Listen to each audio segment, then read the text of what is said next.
शुतुरमुर्ग खतरे के समय अपने सिर को रेत में छिपा लेता है और सोचता यह है कि क्योंकि अब मैं किसी को नहीं देख सकता तो कोई मुझे क्या देख पाएगा। यही हाल रूस के साथ हो गया।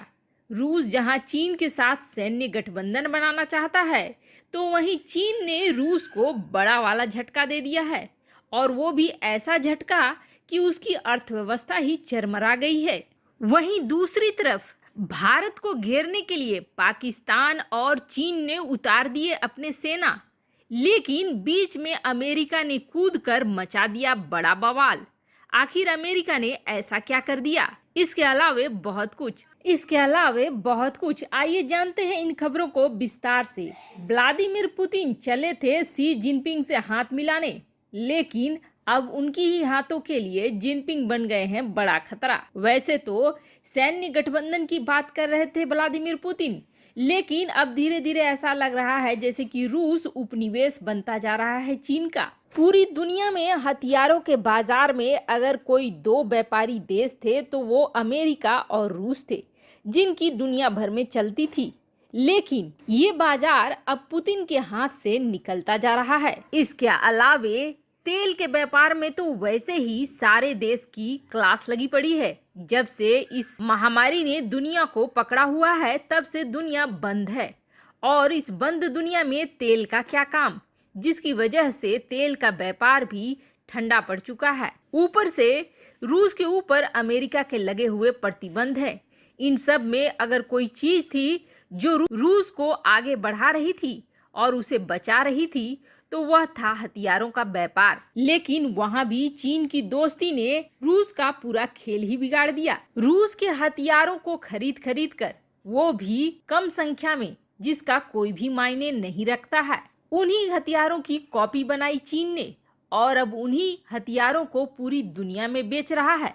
और जिसके बाद जो रिपोर्ट निकल कर आई है, वह रिपोर्ट यह कह रही है कि दुनिया में इस वक्त अमेरिका और चीन, ये दो देश ही सर्वोपरि है हथियारों के बाजार में। यानी कि हथियारों के व्यापार में बुरी तरीके से पिट गया है रूस और किनारे लग चुका है, और उसे किनारे लगाने वाला कोई और नहीं बल्कि चीन ही है। सिप्री ने हथियारों के बाजार का एक आंकड़ा प्रस्तुत किया है और अपनी रिपोर्ट में यह बताया है कि जब टॉप 25 देशों की सूची निकाली गई, तो उसमें अमेरिका की 12 कंपनियां हैं, तो चीन की 4 कंपनियां शामिल हैं, जो कि हथियारों को बेचने में काफी आगे हैं। वैसे इन कंपनियों ने ठीक ठाक मुनाफा कमाया है, लेकिन रूस की कंपनी मात्र 2 की संख्या में ही यहाँ पहुंची है, और 2 यानी कि चीन की तुलना में आधी। और बड़ी बात यह है कि टॉप 10 में भी नहीं पहुंच पाई है, और रूस की तुलना में चीन की कंपनियों ने टॉप 10 में,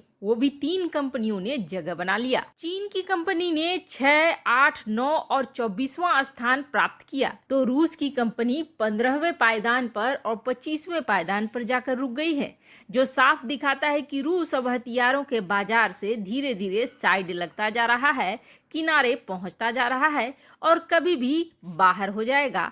और अब हथियारों के बाजार में वर्चस्व अगर किसी का होगा, तो वह चीन और अमेरिका का होगा।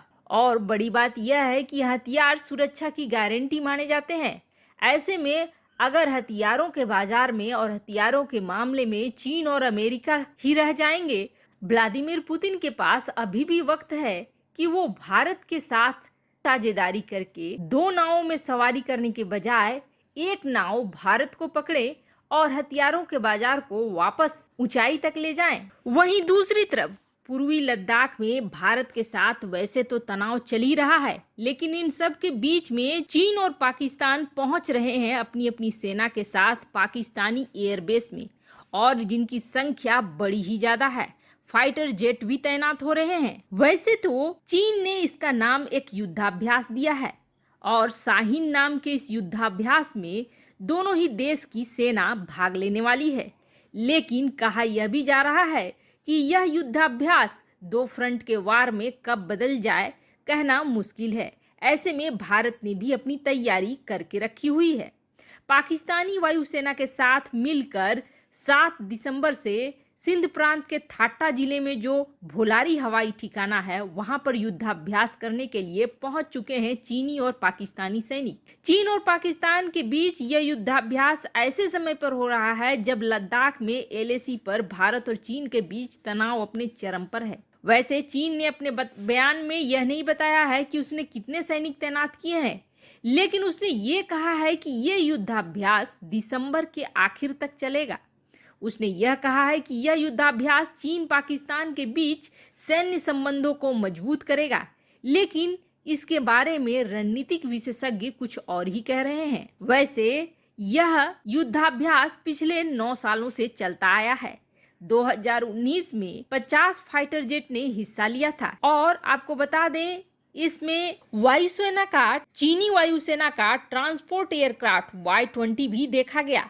इसके साथ ही चीन की वायुसेना का एक और फाइटर जेट मौजूद था। जिस एयरबेस पर यह युद्धाभ्यास हो रहा है यह बहुत ही महत्वपूर्ण है, जो कि रणनीतिक रूप से बेहद अहम परियोजनाओं में शामिल है। वैसे आपको बता दें इससे पहले चीन ने ये युद्धाभ्यास सिंजियांग प्रांत में करा था, लेकिन बाकी सारी प्लानिंग तो ठीक थी, पर अमेरिका ने इसमें अपनी टांग अड़ा दी है। अमेरिकी प्रशासन के द्वारा ये निर्देश पाकिस्तान को साफ साफ शब्दों में कह दिया गया है कि इस युद्धाभ्यास में किसी भी तरह से अमेरिका के F-16 विमानों का इस्तेमाल नहीं होना चाहिए।